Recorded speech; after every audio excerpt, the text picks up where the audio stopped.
Halo teman-teman, selamat datang kembali di series belajar algoritma struktur data.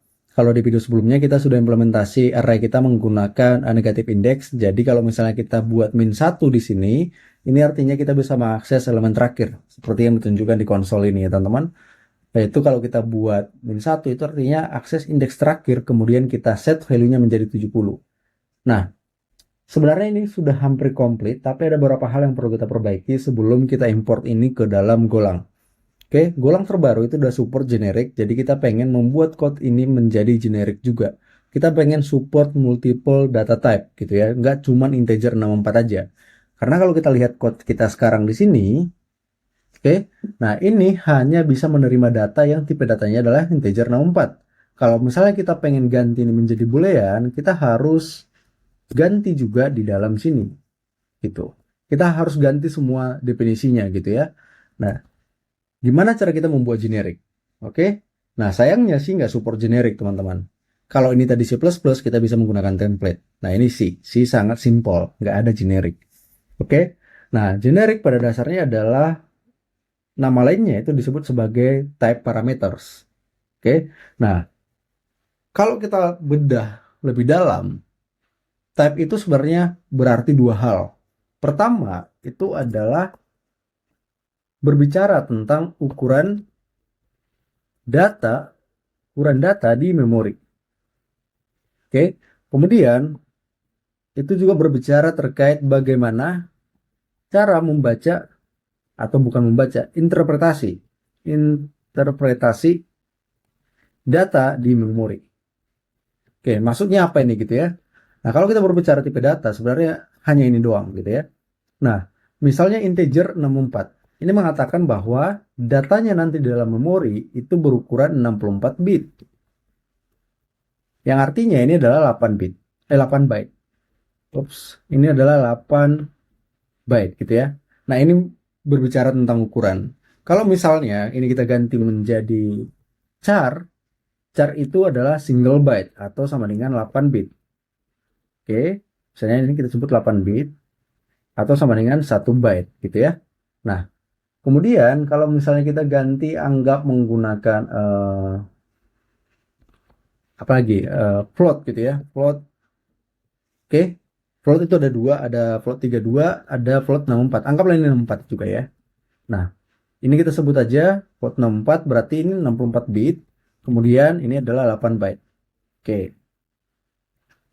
Ini adalah masalah ukurannya aja gitu. Nah, dari sini kita bisa melihat nih. Oke, kalau ukurannya sama nih, integer 64 dengan float 64, ukurannya sama-sama 64 bit. Bagaimana kita tahu data yang disimpan ini adalah sebagai integer atau sebagai float? Nah, kalau kita lihat di level memori, nanti kan kita simpan kurang lebih 0x bla bla bla gitu ya, atau OF, apalagi kira-kira tadi CA, FE gitu ya. Kayak gini kan, terus seterusnya gitu. Nah, data yang di sini kalau udah sampai di memori, kita nggak tahu nih cara bacanya gimana gitu ya, kecuali kita kasih tahu tipe datanya apa. Oke? Nah, di sini berarti tipe data ini juga memberitahu si compiler bagaimana kita membacanya gitu ya. Tepatnya CPU sebenarnya. Oke? Jadi di CPU itu nanti instruksinya kita kasih label, oke, cara baca data ini anggaplah ini sebagai data integer. Jadi kalau kamu lihat baca field ini atau baca data ini, bacalah sebagai integer 64. Nah, kalau nanti dilihat datanya sebagai integer 64, gitu ya, atau float 64, dia akan baca sebagai float 64 gitu. Walaupun di level memori kita udah nggak tahu informasi itu gitu ya. Nah, tugasnya itu disebut sebagai interpretasi. Karena cara membaca integer 64 dengan membaca float itu berbeda, teman-teman. Ini disebut menggunakan two complements. Oke. Nah, untuk sekarang teman-teman perlu ingat ini aja dulu ya. Nanti kita akan baca mungkin kalau ada kesempatan kita akan berbicara tentang two complements. Oke, intinya cara membaca data dalam tipe berbeda itu berbeda gitu ya. Nah, oleh karena itu sebenarnya ini sudah dihandle oleh yang disebut compiler. Compiler akan menambahkan metadata ke anggaplah di dalam instruksinya gitu atau di binary-nya gitu. Di binary-nya agar nanti CPU ngerti nih, oke ini sekarang integer 64 nih, jadi aku bisa baca sebagai integer 64. Oh ini sekarang adalah float 64, jadi aku baca layaknya ini float 64. Kurang lebih kayak gitu. Nah, karena ini sudah dihandle sama compiler, berarti untuk membuat generik sebenarnya kita hanya berbicara tentang ukuran data di sini. Oke? Hanya itu aja teman-teman. Nah, tentunya nanti juga ada masalah di sini. Cara bacanya apakah menggunakan big endian, baca dari depan ke belakang atau dari belakang ke depan gitu ya. Kalau kita mungkin dari kiri ke kanan atau kanan ke kiri gitu ya. Nah, tapi ini udah diurus semua sama compiler, jadi kita nggak perlu mikirin ini. Nah, artinya kalau kita pengen buat generik, kita udah bisa passing di sini tipe data sebenarnya. Passing ukurannya aja gitu. Kita nggak perlu tipe datanya. Kita hanya perlu ukuran data tersebut. Dan kita bisa mencontek dari kalok ini sebenarnya. Oke? Kalok dia juga membuat ini generik. Pertama dia kembalikan sebagai point pointer. Point pointer adalah any, tetapi dia memberitahu di sini ukurannya. Nah, ukuran di sini dianggapnya sebagai tipe data, teman-teman. Oke? Oleh karena itu kita bisa tiru itu. Gitu. Kita kasih di sini size of, oh ini size T kan ya? Coba kita cek. Ya ini size T dan ini kita ganti size-nya menjadi anggap aja elemen size gitu ya. Ukuran dari setiap elemen yang kita akan simpan di dalam array. Nah kemudian ini kita ganti menjadi elemen size gitu. Harusnya kayak gitu. Nah karena ini kita nggak ada ubah jadi kita buat sebagai cons aja di sini. Nah karena kita sekarang tidak tahu ini tipe datanya apa, kita nggak bisa buat sebagai integer 64 di sini. Kita harus tetap jaga ini menjadi point pointer atau any. Dan tentunya juga di sini kita simpan sebagai point pointer gitu ya. Oke. Setelah itu ini error karena masih berbeda dengan apa yang kita define di dalam header ya. Ini biarin aja dulu kayak gitu. Nah, kemudian karena kita sekarang udah hilang informasi tipe datanya di sini, tapi kita masih ada ukurannya di sini. Jadi kita bisa memanfaatkan ini. Agar bisa kita gunakan nanti di function yang lain, sebaiknya kita simpan dulu gitu ya. Kita simpan aja di sini size T itu adalah elemen size-nya. Gitu. Oke, kita simpan dulu. Array dengan elemen size, kita simpan elemen size yang pertama kali kita buat ketika kita membuat array-nya. Nah, kemudian untuk membacanya sekarang teman-teman, nah membacanya kita nggak tahu nih tipe datanya apa. Oke? Membaca kita nggak tahu tipe datanya apa, oleh karena itu kita harus ganti ini menjadi point pointer juga. Oke? Nah, ini juga waktu kita set, kita nggak tahu tipe datanya, kita ganti juga menjadi point pointer atau any ya. Nah, untuk yang ini kita tidak bergantung sama data kita, jadi aman. Nah, sekarang kita perbaiki satu persatu di definisinya karena kita udah update parameternya ya. Kita perbaiki dulu di sini. Nah, di sini kita tadi menerima yang namanya size T, yaitu adalah elemen size-nya. Oke, dan ini harusnya dari stdin. Oke, udah saya import. Kemudian kita ganti ini juga menjadi point pointer. Oke, untuk set. Dan ini juga adalah point pointer. Kurang lebih kayak gini. Nah, untuk bagian sini, karena ini adalah sama persis kayak gini, ini harus tetap pakai konstan ya. Ikuti pola yang ada di dalam definisinya gitu, di dalam implementasinya. Karena kita pakai cons di sini juga pakai cons. Oke, kalau kita nggak pakai cons di sini, berarti di sini juga nggak pakai cons. Mana tadi? Yang ini. Oke? Nah, mungkin kita keep dulu aja kayak gini ya. Oke. Berikutnya adalah bagaimana cara kita ngeset value-nya. Ya kan? Nah, kita mulai dari set dulu di sini. Kita nggak bisa menggunakan integer 64 lagi di sini karena kita tidak berbicara tentang integer 64 lagi di sini karena type-nya udah any. Nah, untuk itu kita harus bisa membuat menggunakan gimana caranya kira-kira ya? Caranya adalah begini. Oke. Kita udah tahu ukurannya kan? Kita udah tahu ukurannya ini adalah elemen size gitu. Oke, nah kita hanya perlu alamat pertamanya aja sebenarnya. Oke, alamat pertama. Tapi kita nggak tahu alamat pertama ini ukurannya berapa gitu kan. Nah, bagaimana kalau kita convert ke satuan terkecil? Nah, artinya kita buat aja byte pertama gitu ya. Byte pertama dari header kita, si head ini. Nah, bagaimana cara kita mendapatkan byte pertama? Simpel sebenarnya. Cara mendapatkan byte pertama itu adalah dengan kita buat kayak gini, self head gitu ya. Kita konversi ini menjadi byte ya. Gimana cara konversi DC ya? Oh, kayak gini. Oke, kita konversi ini menjadi byte. Wait, kenapa nggak ada byte? Oh ya, di sini nggak ada byte. Di sini itu namanya char. Char itu ukurannya dalam 1 byte ya, atau 8 bit. Oke. Nah, ini kita konversi menjadi byte. Jadi kita mendapatkan byte pertama. Oke, byte pertama dari header kita atau si head ini gitu ya. Nah, kemudian karena kita ini pakai sebagai starting pointnya kita, nah sekarang kita bisa pakai rumus yang sama persis dengan yang kita bahas sebelumnya. Oke, kita bisa pakai. Nah, dengan yang kayak gini tadi, kita memanfaatkan namanya pointer aritmatika. Nah, karena kita udah kehilangan tipe datanya, kita nggak bisa menggunakan pointer aritmatika di sini. Nah, kita menggunakan cara manual.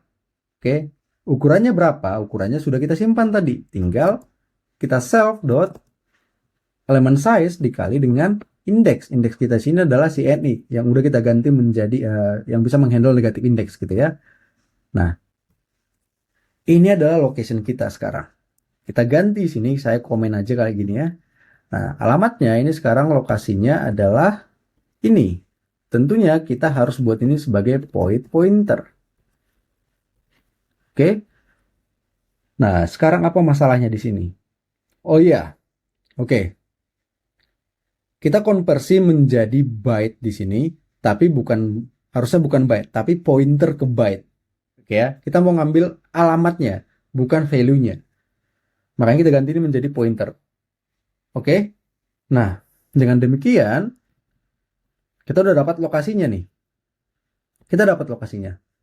Nah, masalahnya sekarang adalah kita juga pengen menyimpan ini ke dalam pointer. Kita nggak bisa menggunakan trik yang ini lagi. Oke, kita nggak bisa menggunakan trik yang ini. Terus triknya bagaimana? Triknya adalah kita copy aja value dari si lokasi ini, ya kan? Nah, kita dapatlah misalnya kayak gini, teman-teman. Anggaplah bla bla bla gitu kan. Ini byte-nya, lokasi kita ternyata di sini. Oke, lokasinya di sini. Tapi kan ini baru lokasi dalam byte. Nah, kita perlu mengambil berapa lagi elemennya gitu ya, atau sebanyak size elemennya gitu. Kita ambil byte posisi kita, terus ambil beberapa byte-nya. Atau mungkin secara gambar kita lihat kayak gini. Kita bakal nanti nyampe misalnya di byte pertamanya gitu ya. Kemudian kita ambil next-nya kalau kita berbicara ukurannya 2 byte. Kalau kita berbicara 4 byte berarti dari sini sampai next 4 byte berikutnya. 1, 2, 3, 4 gitu. Oke. Nah, caranya gimana? Caranya itu menggunakan yang namanya memcopy. Saya udah cari tadi di sini. Memcpy. Oke. Nah, memcpy itu bisa mengcopy area di memori gitu ya. Nah, cara pakainya kita include dulu dari string.h dan di sini kita akan beritahu dulu di sini. Oh, ini adalah destination-nya, yang ini adalah source-nya, dan ini adalah berapa banyak byte yang akan kita copy. Kita bisa baca lagi secara detail di sini ya. Copy and bytes from memory source to area DST. Nah, oke, sangat clear ya di sini. Kemudian di sini katakan bahwa DST dan source overlap. Ah, sialan. Oke, kalau ada overlap dia bakal undefined behavior. Undefined behavior ya kita nggak tahu gitu ya. Kemudian kalau misalnya ada overlap, kita bisa pakai memmove. Oke, untuk sekarang kita pakai memcpy dulu aja ya. Oke. Nah, berarti karena kita udah tahu lokasinya sekarang di sini, kita bisa pakai cpy itu dari string header, kita import sekalian. Nah, kemudian kita copy dari tadi lokasi dulu apa ini dulu. Oh, lokasi dulu ya, destination-nya dulu. Kita mau set, berarti kita set dulu ke location ini, value-nya adalah kedua apa? Argumen kedua adalah source harusnya. Source-nya, sumbernya dari mana? Dari value ini. Oke, berapa banyak byte yang akan kita copy? Oke, ya sebanyak elemen size-nya. Kayak gini. Oke, Dan ini mengembalikan apa ya kira-kira ya? Point pointer. Kenapa dia mengembalikan point pointer? Better kita baca. Kalau dia copy function original value ODST. Oke, dia mengembalikan original value-nya aja gitu ya. Untuk saat ini, karena dia hanya mengembalikan original value, sebenarnya kita bisa set lagi ke sini, tapi nggak perlu juga karena kita masih punya reference di sini. Oke, jadi ini harusnya aman. Kayak gini teman-teman. Dan teman-teman perhatikan, rumus yang di sini sama persis dengan yang sudah kita bahas di video sebelum-sebelumnya gitu ya. Ketika kita berbicara tentang yang ini. Oke, perhatikan rumusnya itu udah sama persis. Lalu yang pertama, byte dari first element ditambah ukuran dalam byte dikali indeks. Oke ya? Nah, tapi ini belum tentu berhasil teman-teman. Jadi ya semoga berhasil aja. Oke. Ini untuk set. Gimana untuk get? Harusnya gampang nggak sih get? Get harusnya tinggal kita balik aja. Ya kan? Nah, ini harusnya lokasi kita komen dulu yang ini. Kita balik. Kita copy. Wait. Ini destination. Berarti ini adalah value-nya. Kita copy ke cout. Kemudian kita kasih lokasi kita di sini. Kayak dibalik aja gitu ya. What? Kenapa nih? Add cons ya karena kita nggak update. Harusnya sudah. Permasalahannya di sini apa nih? Already define. Berarti kita define-nya value-nya berbeda. Kayaknya kita belum update yang bagian sini. Oh, atau belum import aja. But std-dev. Oh, ini dari std-dev ya. std-dev.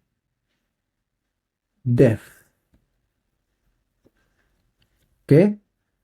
Kalau kita cek lagi, harus sudah aman semua. Nah, tentunya kita harus update main-nya kita sekarang. Kalau kita pengen menyimpan integer 64, berarti kita harus tambahkan di sini integer 64. Size dari integer 64. Kayak gini. Kalau kita pengen nyimpan integer, kita ganti jadi size dari integer. Generic. Dengan C. Oke. Nah, permasalahan berikutnya adalah kita pakai integer 64 dulu ya, biar kita nggak usah update yang bagian sini. Oke. Nah, permasalahan sekarang adalah kita tidak bisa menggunakan literal value kayak gini. Nah, ini adalah penyakitnya teman-teman. Karena literal value ini bakal dikompil sebagai static value. Static value tidak punya alamat. Kalau tidak punya alamat, kita nggak bisa copy. Ya kan? Nah, untuk itu kita perlu alokasi ini. Oh my God, ya kan? Kita harus perlu alokasi. Jadi kita buat dulu size T. Anggaplah ini adalah N kita. N-nya bakal kita kasih 65. Nah, ini kita alokasi di stack aja gitu ya. Stack dulu kita alokasi, kemudian kita simpan kayak gini. Oke? Karena kalau kita buat literal kayak gini teman-teman, literal kayak gini, ini harus ketika dikompil nanti di source, ini hanya static value doang di assembly. Gak ada alamatnya. Kalau kita buat kayak gini, ini ada di stack. Di stack berarti ada alamatnya kan. Kita bisa setelah kita kasih reference ke alamat tersebut. Kayak gitu. Oke. Nah, atau kalau teman-teman mau lihat kenapa ini nggak punya alamat, kita lihat dulu errornya kali ya. Kita buat kayak gini. Nah, kalian casting aja ini secara manual ke point pointer sebagai any. Oke. Tapi karena ini literal value, ini nggak punya alamat. Karena nggak punya alamat, kita coba mengakses sesuatu yang nggak ada alamatnya. Hasilnya adalah apa? Segmentation fault. Kita cek. Segmentation fault. Nah, signal seg fault ya, segmentation fault ini ya. Oke, kalau nggak percaya kita cek. Main what?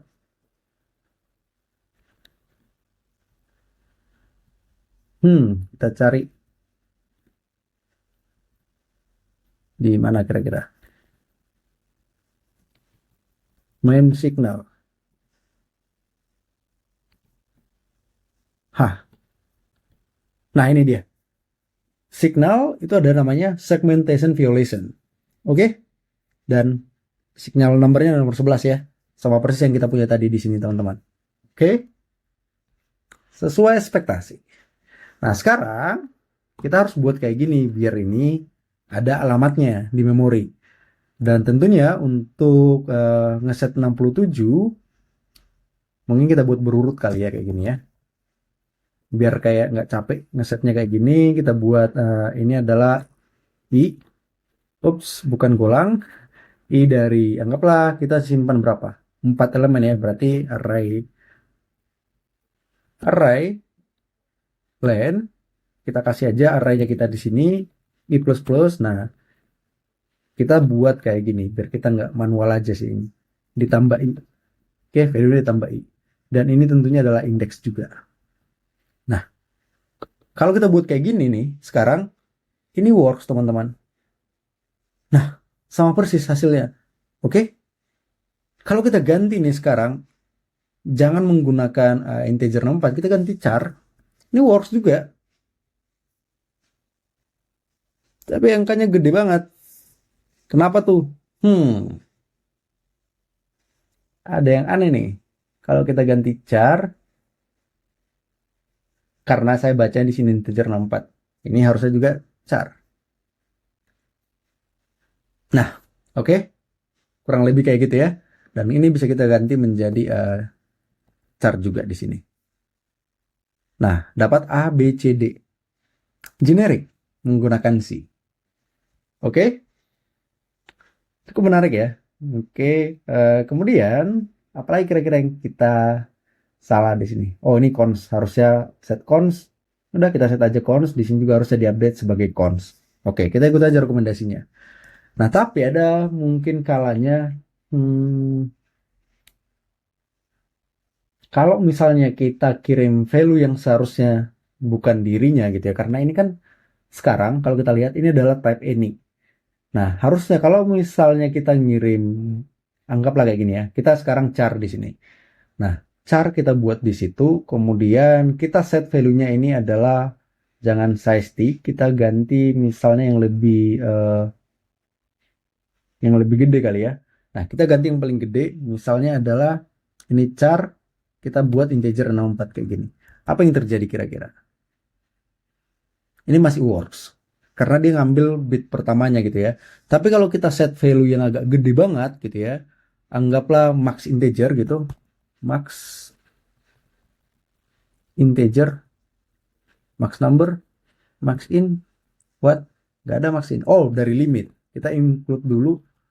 Dari std limit. Apa limit? Limit. Max.